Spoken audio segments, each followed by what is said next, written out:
أعوذ بالله من الشيطان الرجيم بسم الله الرحمن الرحيم الحمد لله والشكر لله ولا إله إلا الله والله أكبر ولا حول ولا قوة إلا بالله العلي العظيم بسم الله الرحمن الرحيم أطيعوا الله أطيعوا الرسول وأولي الأمر منكم. Bienvenue à tous, à toutes dans cette association. مع مولانا الشيخ نازي مع مولانا الشيخ هشام. بسم الله الرحمن الرحيم أطيعوا الله أطيعوا الرسول وأولي الأمر منكم. قالوا شو نقشبان طريقتنا الصحبة والخير في الجماعة. Notre chemin est sur le compagnonnage et le bienfait s'étale sur l'assemblée. L'assemblée des machères, le compagnonnage avec leur assemblée, sous leur autorité spirituelle, de par leur grâce et de par l'honneur qui nous a été fait dans ce temps de se rassembler pour essayer de se rappeler d'Allah, de se rappeler du prophète sallallahu alayhi wa sallam et de faire le zikr. Le zikr, le souffle et la nourriture du cœur. Alors là, Cheikh Nazim, toujours, il le comparait à une machine à laver, où nous arrivons avec la lourdeur de nos journées, nous arrivons avec les contraintes et le fardeau et les tristesses et les nœuds et les tensions et le fruit des controverses que nous avons accumulés dans la journée, dans la semaine, et on arrive au majlis de dhikr et par la réalité de cette assemblée, alors le serviteur sort de là allégé, purifié, nettoyé, illuminé. Et voilà, le Cheikh Hicham nous avait expliqué une fois que l'humain,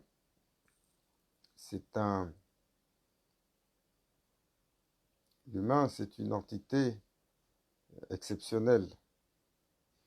Et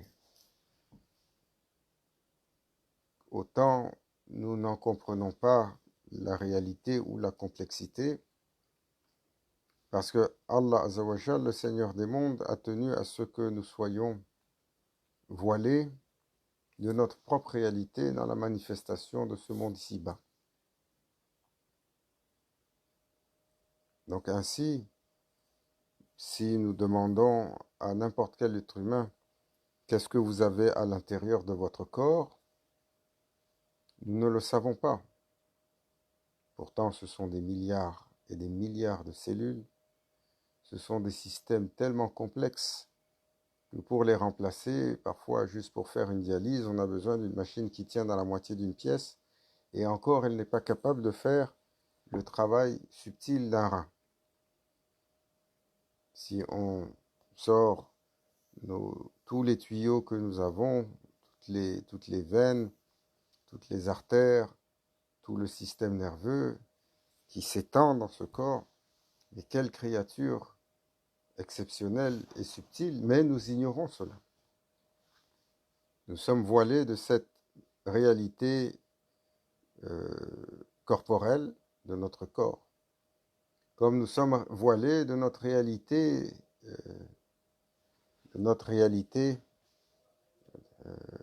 mentale, donc de la réalité de la pensée. Jusqu'à quel point elle est puissante, jusqu'à quel point elle est créatrice. Nous le voyons lorsque nous croisons des gens qui ont des capacités, qui ont une mémoire photographique, hein, comme l'oncle de Maulana Cheikh Hicham. Il avait cette mémoire photographique. Quand on lui posait une question de jurisprudence ou une question sur le fait que c'était un alim au Liban. affamé Kabani. Alors là, la chair nous racontait juste, il disait, va là-bas, dans l'étagère des livres, sur un volume qui s'appelle Tel, ouvre à la page 280, et quand on venait, on ouvrait la page, le numéro qu'il avait donné, la question qui avait été posée, la réponse était claire, limpide et précise. Ou alors, quand on a un enfant aux fortes capacités, on a ces autistes qui arrivent et qui ont des capacités qui sont capables de regarder des structures mathématiques et d'y voir des choses que nous ne voyons pas. Car, et encore, peut-être le pourcentage sur lequel ils utilisent les capacités de l'esprit sont restreintes comparativement à ce que ça pourrait être. Idem pour la spiritualité de l'humain, qui en apparence est minime, mais qui est connectée à toute chose qui nous entoure. Et c'est ainsi, Cheikh Muhyiddin Ibn Arabi disait, l'humain qui respire, lorsqu'il respire, sa réalité se décontracte et s'expand. Et lors de cette expansion, alors, il touche à tout ce qui est créé. Et par la suite, il se contracte à nouveau et revient dans son état initial. Imprégné et Maulana Sheikh Hisham disait, lorsque vous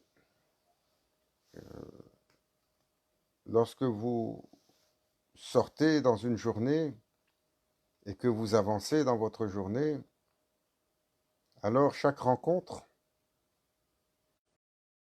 vous allez avoir, dépendamment de la façon dont vous allez interagir avec cette rencontre, créer un lien, créer un attachement, créer un nœud. Soit parce que vous avez croisé cette personne et les regards se sont croisés, soit parce que vous avez conversé avec une personne, soit parce que vous avez adressé une personne, soit parce que vous avez simplement été assis à côté d'une personne dans une salle d'attente, dans dans un lieu public. Ces rencontres permanentes et ce covoisinage permanent se créent des liens qui partent de nos êtres aux êtres de ces gens. Et se crée une espèce de lien dont la lumière varie, comme un câble de lumière dont la lumière varie, dont l'intensité varie et dont la réalité varie. Et quand vous avez passé à travers une journée complète toutes ces interactions, vous êtes comme dans un nœud de câbles qui vous tiennent et qui vous lient à tout cela, à toutes ces rencontres. Vous partagez ou que vous ne partagez pas les mêmes choses, que vous partagez ou que vous ne partagez pas la même quête, que vous partagez ou ne partagez pas les mêmes intentions, il y a ces liens qui sont là. Alors, Maulana Cheikh Nazim, Cheikh Hisham nous disait, enseignait que sur le istighfar, lorsque vous faites vous rentrez dans le dhikr et vous faites astaghfirullah, astaghfirullah, astaghfirullah, en plus de purifier votre cœur, en plus de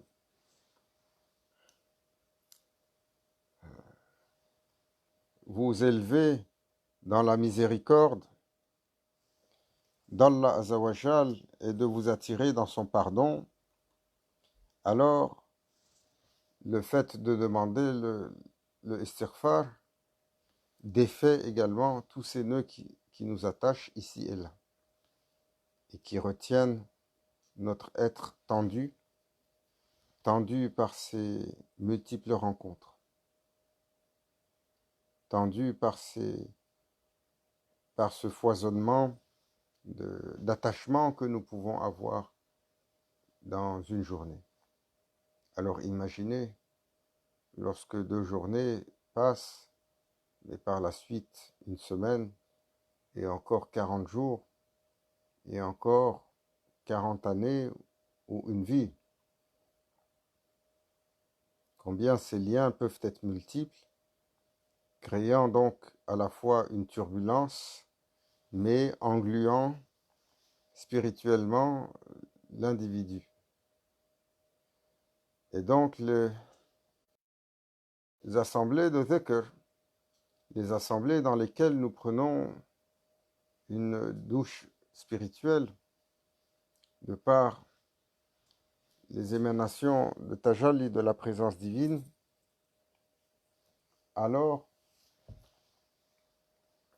oriente notre corps, oriente notre cœur vers la spiritualité au lieu de nous harnacher, de nous ancrer davantage dans la matérialité.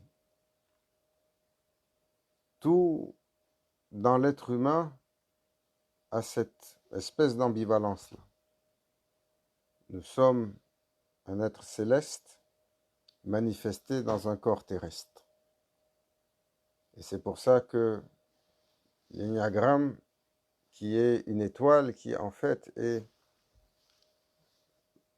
la conjonction de 2 triangles, l'un qui représente la base terrestre et l'autre qui représente la base céleste.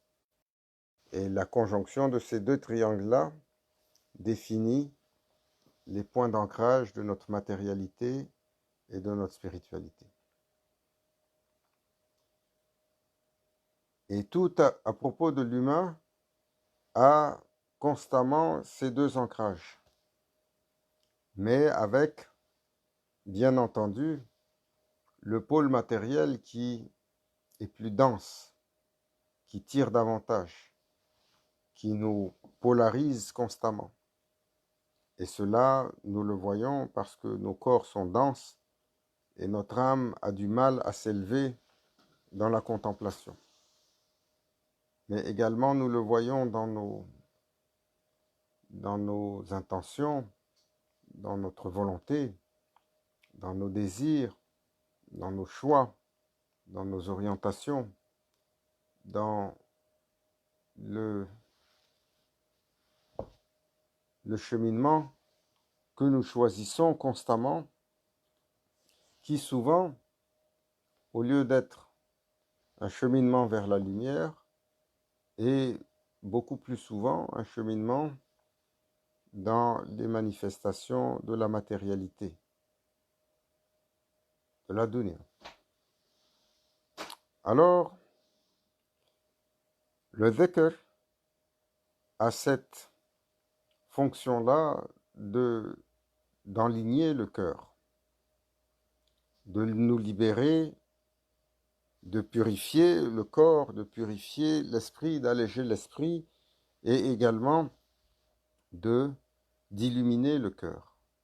D'illuminer le cœur, parce que chaque fois que le serviteur dit Allah, alors de cela vient une réponse de la présence divine.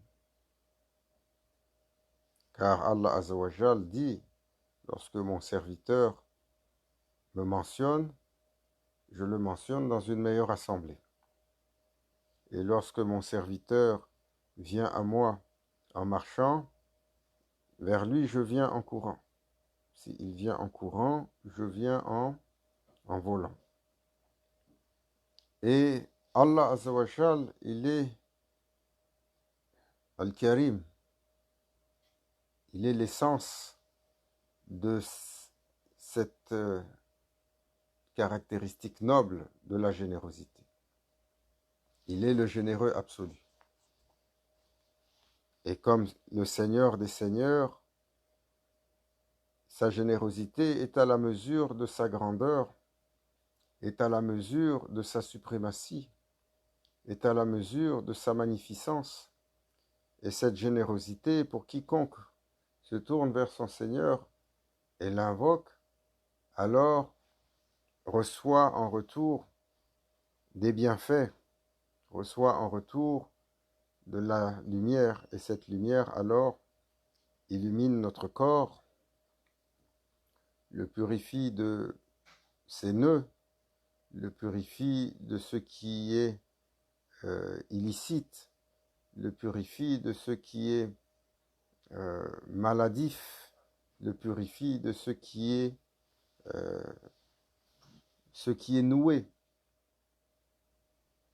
Et alors, lorsque nous recevons cette lumière, ou lorsque nous recevons cette émanation, elle imprègne également l'esprit, elle imprègne la pensée, elle allège le flot de la pensée, elle rend positif ce qui a tendance à être négatif, elle élève vers le haut ce qui est toujours attiré vers le bas par notre nafs, par notre ego.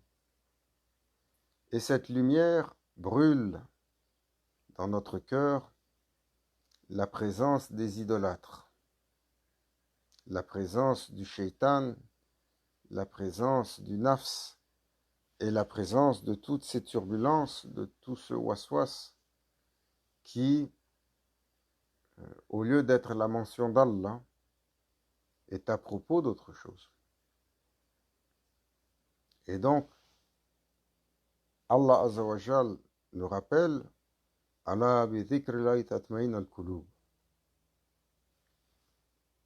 Celui qui mentionne véritablement la mention du nom d'Allah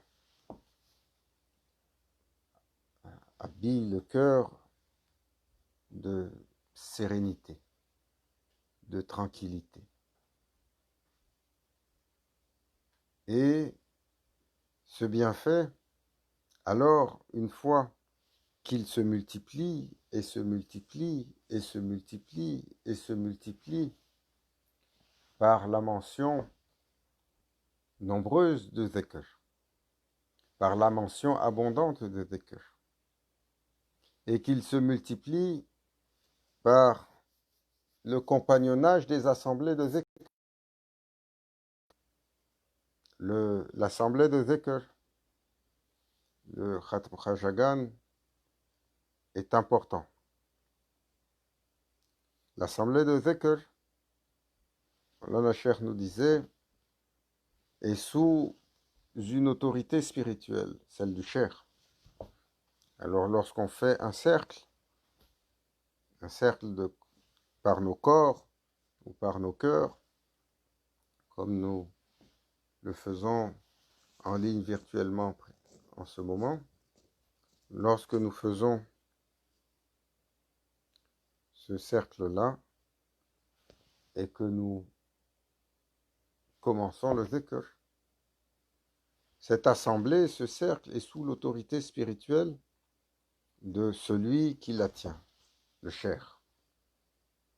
Et le Cheikh, de sa connexion à son Cheikh, de sa connexion à son Cheikh aussi, jusqu'à la connexion au prophète sallallahu alayhi wa sallam, reçoit un flux qui littéralement descend telle une cascade de lumière et illumine toute cette assemblée. C'est pour ça que il y a cette narration du prophète sallallahu alayhi wa sallam qui dit il y a un groupe d'anges qui se promènent et qui déambulent un peu partout sur la terre à la recherche de ces assemblées où les gens sont assis dans le dhikr. Et lorsqu'ils en trouvent une, ils se mettent autour et par la suite s'élèvent jusqu'au trône divin. Et l'un des anges adresse la présence divine en lui disant: Ô notre Seigneur, nous avons trouvé cette assemblée qu'il est en train de vous mentionner. Et Allah Azza wa Jal annonce la bonne nouvelle qu'ils sont également mentionnés dans sa présence et qu'ils sont pardonnés. Et par la suite, le Seigneur des mondes pose la question aux anges: est-ce qu'ils ont vu les faveurs que je vais leur accorder, qu'ils sont dans cet état pour me louanger les faveurs de mes paradis? Les anges disent non. Alors annoncez-leur que je les comblerai de ces faveurs-là. Par la suite, le Seigneur des mondes demande: est-ce qu'ils ont vu les tourments de la géhenne et les punitions que j'ai réservées pour les serviteurs corrompus, les serviteurs de l'obscurité? Ils disent non, ils n'ont pas vu ton enfer, Ya Rabbi. Alors annoncez-leur que je les protège de cela. Par la suite, Allah Azza wa Jal, un ange lui dit: mais il y a parmi eux un qui n'est pas venu avec l'intention, mais qui est venu avec une autre intention. Et le Seigneur des mondes dit: c'est assez, je lui accorde également cela. Même si son passage dans cette assemblée est circonstanciel. Alors,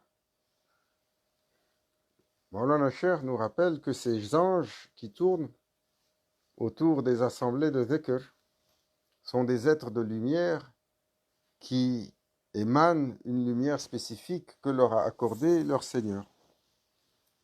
Et de cette luminosité, de cette lumière, de cette présence angélique et céleste, alors ils purifient, ils illuminent les serviteurs qui sont autour d'eux.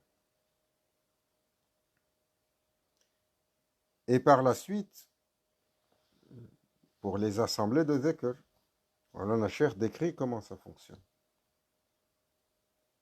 Il dit d'abord: les gens se défont de leurs nœuds, les gens purifient leur corps, leur cœur, leur esprit de toutes les turbulences et de tous les nœuds.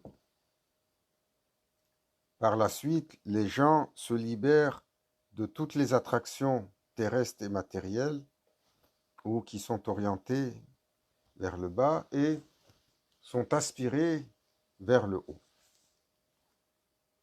Par la suite, les assemblées d'anges tournent autour de ces groupes de dhikr et les illuminant de leur présence, et par la suite allant jusqu'à la présence divine pour que soit accordé quelque chose et que soit donné quelque chose. Et par la suite, le cheikh qui tient cette assemblée-là sous son autorité, alors de son cœur déverse une colonne, encore plus, une cascade de lumière de sa réalité sur cette assemblée. Et alors sont connectés, s'ouvre entre le cœur de toutes les personnes présentes un canal qui connecte ces cœurs. Et ce canal, alors, fait circuler dans le cœur de toute l'assemblée présente la réalité de tous les membres de cette assemblée. Et donc, comme nous savons que la prière de congrégation, sa valeur est multipliée par 27, alors le dhikr de congrégation sa valeur est multipliée par 70 ou par 70 000, de par ce qui est présent, parce qu'il est en congrégation et que se manifeste un cadeau de la présence divine, se manifeste un cadeau de la présence du prophète sallallahu alayhi wa sallam, se manifeste une présence angélique qui illumine les serviteurs, se manifeste une cascade de lumière qui émane de la réalité du cher, et alors sont connectés les cœurs de toutes les assemblées et chacun bénéficie de l'expérience, de la station et du bien qui a été descendu sur tous les autres de l'assemblée, créant alors une illumination exponentielle du serviteur qui est dans son assemblée de dhikr. Et c'est pour cela que lorsque les serviteurs, les mourides, les disciples, sont dans un état pur, sont dans un état purifié, alors toute cette illumination les connecte à une autre réalité, dévoile une autre réalité, les plonge parfois dans un état de vision ou dans une connexion où ils témoignent d'autre chose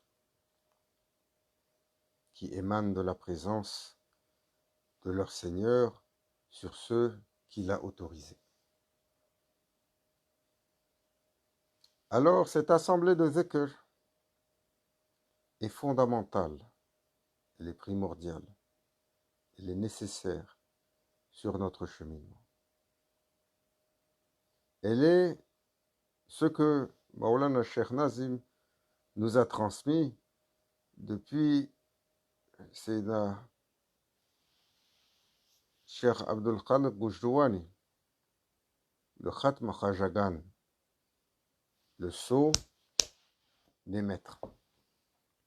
Et ce dhikr que nous avons ensemble, qui est à la fois une combinaison de dhikr qui a été donné à Sayyidina Abu Bakr Sadiq et de celui qui a été donné à Sayyidina Ali, radiallahu anhum, qu'Allah soit satisfait et élève leur station, qu'il soit satisfait d'eux, les ennoblisse et les illumine dans l'éternité.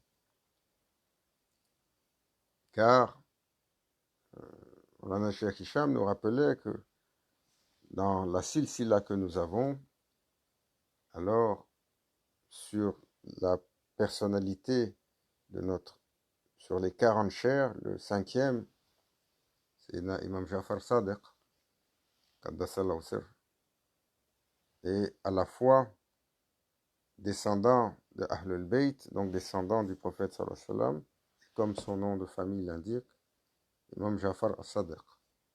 Il est à la fois descendant de Sayyidina Abu Bakr Sadiq. Et de cette personne-là, de ce cher, il a reçu la transmission du secret de la Siddiqiyya et la transmission du secret des voix qui venaient de Sayyidina Ali, et a fait donc une conjonction des deux secrets du dhikr. Mawlana Cheikh Hicham, il disait, le Khatm Khajagan que nous faisons, dans la première partie, c'est le secret de Sayyidina Abu Bakr Sadiq, et dans la deuxième partie, à partir de la dua de Sayyidina Yusuf, quand on commence le tahlil, que le Cheikh dit Fa'alamannahu la ilaha illallah, à partir de cette deuxième partie, alors c'est la combinaison des réalités de dhikr qui a été descendue à travers Sayyidina Ali, donc la sommité des 40 autres tariqas. La présence à ce dhikr est primordiale et fondamentale pour les mourides, pour tous les disciples. Mawlana Cheikh Nazim a fait le Khatm Khajagan tous les jours de sa vie, tous les vendredis.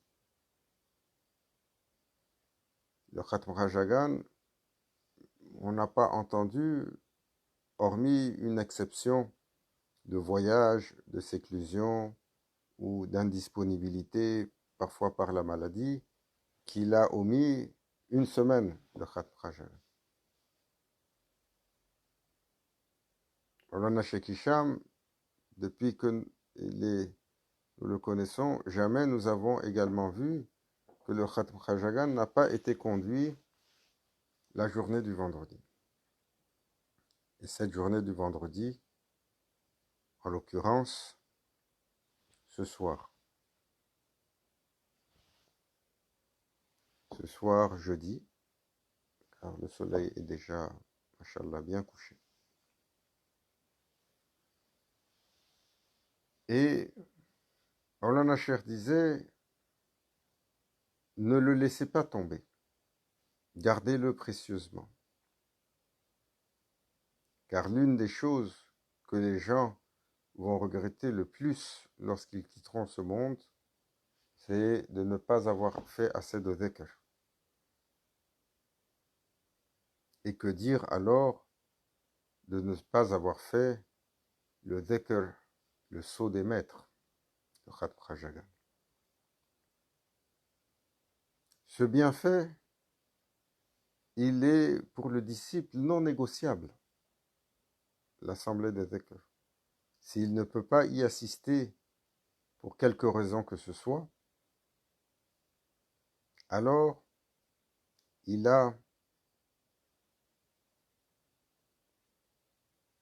doit attendre au maximum une période de 40 jours.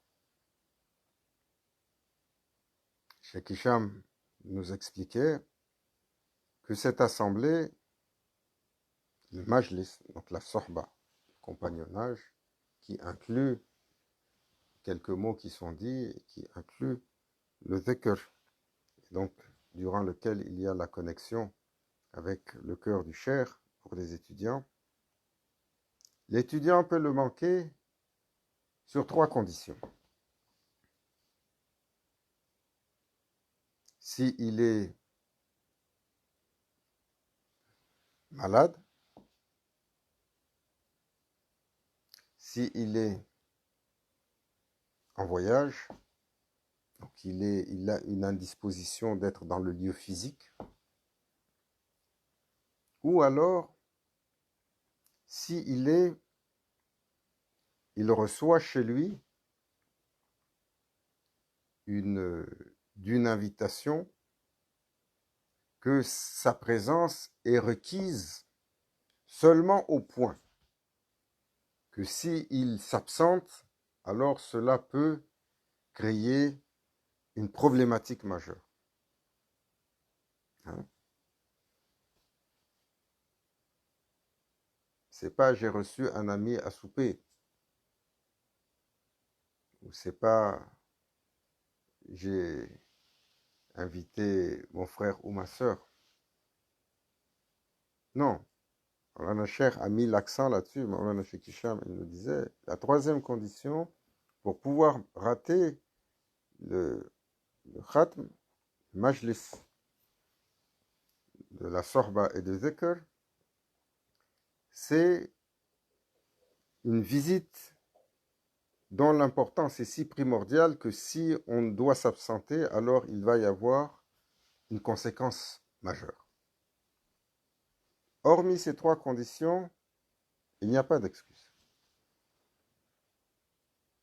Et Maulana Cheikh nous a encore et davantage facilité cela en nous permettant aujourd'hui, durant ce confinement, d'utiliser la technologie, soit à travers Facebook comme nous l'avons, ou à travers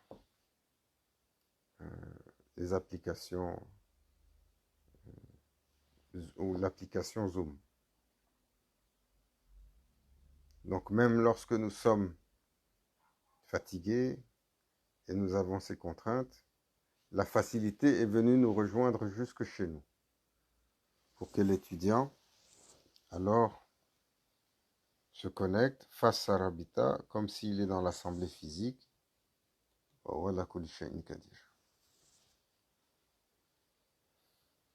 Et dans le dhikr, il y a le marzoun, il y a la personne centrale qui lance la cadence, qui lance le dhikr. Et nous ne devons pas élever la voix au-delà d'un certain point où nous ne sommes plus à mesure d'entendre nos voisins. Si notre voix ne nous permet plus d'entendre notre voisin, alors c'est qu'elle est trop haute. Et ça arrive à beaucoup d'entre nous. Le dhikr n'est pas à propos du hal qu'il y a en vous. Le dhikr n'est pas à propos d'une expérience que l'on augmente par la force de notre voix. Le dhikr est à propos d'une réalité qui très souvent ne nous est pas perceptible. Et le dhikr n'est pas un espace de hal, même si cela arrive. La tariqa Naqshbandiyya al-Aliyya est très sobre. Nos mashayikh ne sont pas des cheikhs de hal. Ils tiennent et contrôlent leur état.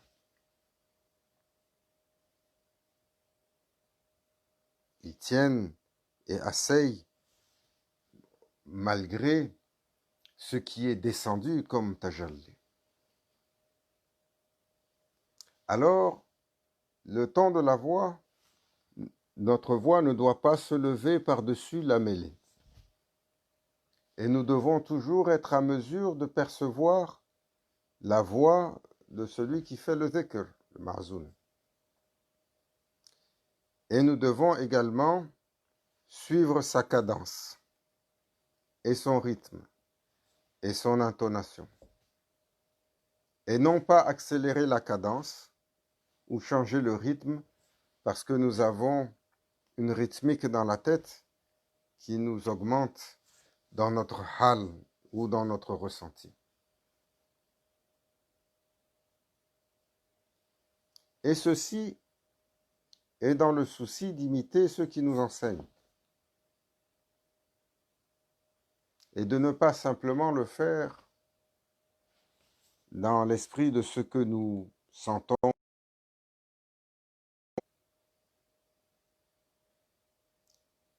Faites le dhikr. Soyez présents aux assemblées de dhikr. Ne nous donnons pas d'excuses pour ne pas y être présents. Ah, je suis fatigué, ou ah, c'est un peu tard. Quand il s'agit de faire des activités autres, nous mettons nos fatigues de côté. Quand il s'agit de faire des activités autres, il n'est jamais tard pour cela. Et si il est trop tard, alors c'est possible de joindre d'autres assemblées de dhikr qui sont plus tôt. Allah Azza wa Jal nous donne la bonne compréhension, nous pardonne, nous illumine et nous garde toujours sous ces assemblées de dhikr, dans la présence de nos mashayikh, connectés et dans le bénéfice que nous accordons les uns aux autres par ce compagnonnage et ce flux qui est créé entre les cœurs. Ila hadrati Nabil Fatiha.